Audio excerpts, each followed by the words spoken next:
18 pang Pinoy na naipit sa gyera ng Israel at Hamas ang balik bansa kanina at tinutukan niyan live ni Ian Cruz. Ian? Yes, Ivan, sa pag-uwi nga ng 18 Pilipino ay bit-bit nila ang matitinding pinagdaanan dahil sa nangyayaring gulo sa pagitan ng Israel at Hamas.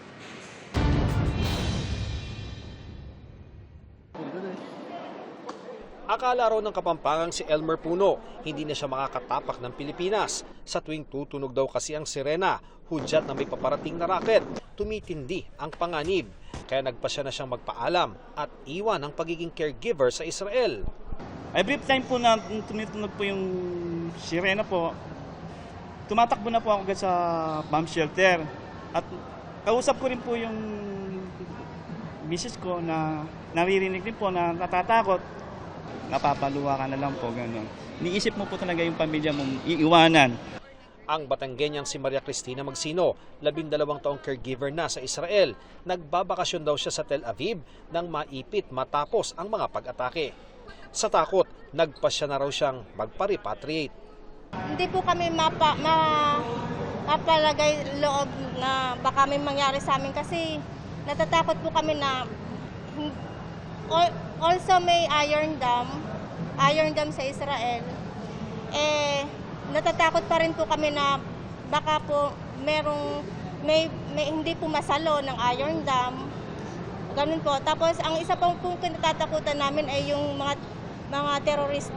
terorista na nakapasok sa loob ng bansa. Sa 18 dumating, 14 sa kanila ang caregivers at 4 naman ang tatrabaho sa hotel sa Israel. Wala mang taglay na pisikal na sugat, ang matinding trauma raw ang nagpapabigat sa kanilang sitwasyon. Takot sila. Yung isa nga doon sinabi niya na may marinig lang siyang parang sumabog or nalaglag na gamit na titrigger, no?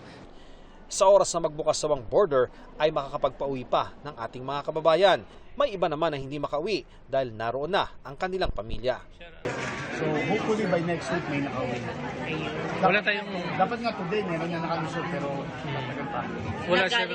Galing Gaza. Sa bawat na-repatriate, take 50,000 pesos ang ibibigay ng OWA at DMW. May 5,000 piso namang assistance ang DSWD.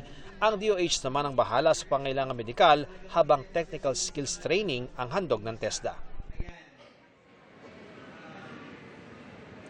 Ivan, ayon kay Yusek Aliones ng DMW, bukas ay inaasang darating na sa bansa ang labi ng isa sa mga nasawi na Pilipino sa Israel. Balik sa iyo, Ivan. Maraming salamat, Ian Cruz. Mga kapuso, samahan nyo kaming tumutok 24 oras. Bisitahin at mag-subscribe sa GMA Integrated News sa YouTube. Sa mga kapuso abroad, bisitahin ang GMA Pinoy TV at www.gmanews.tv.